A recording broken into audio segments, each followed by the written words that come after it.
don't know what I can say that hasn't already been said before about the DREAM Act. We've seen the scene unfold 100 times, it seems. We stood in front of the door of hope only to have it shut closed so many times. It's beginning to feel like deja vu. Haven't we walked down this road before?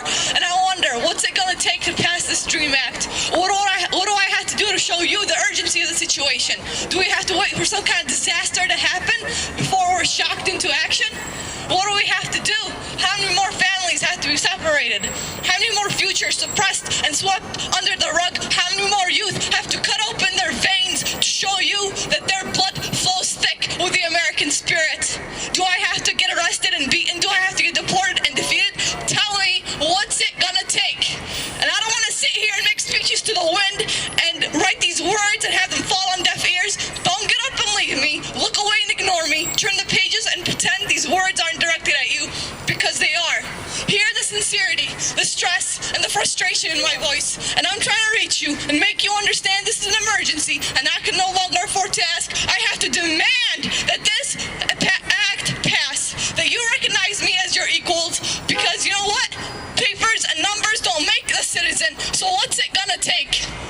The DREAM must pass now. Stop wasting time and cut right to it. Add your amendments and challenges. We'll meet and exceed them. Throw up your walls and barriers. We'll tear right through them. Move mountains in front of us. We'll conquer them. I'll sweat and cry for my country. Bleed and die for my country. I know. This is the only country I know. These are the only people I know. These are the only streets I know.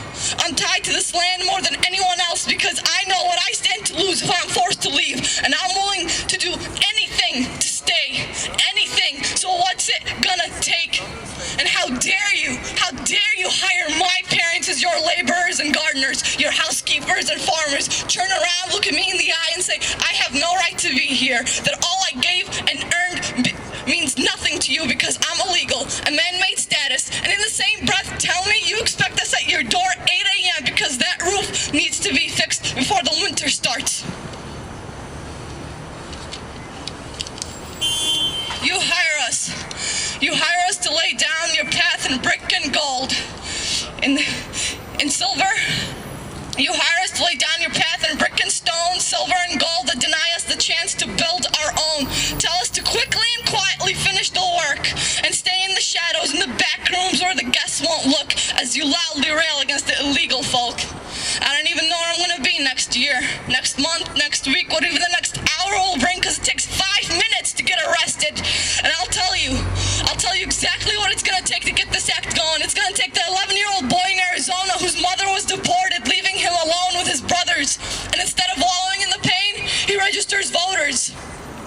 It's gonna take the immigrant from Florida who travels the country, from DC to Cali with barely enough to survive, just so he can fight for immigrant rights, so he can one day serve in the military.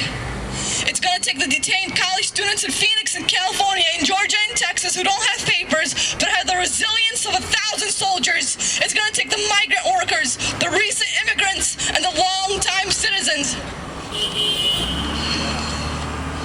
It's gonna take all of us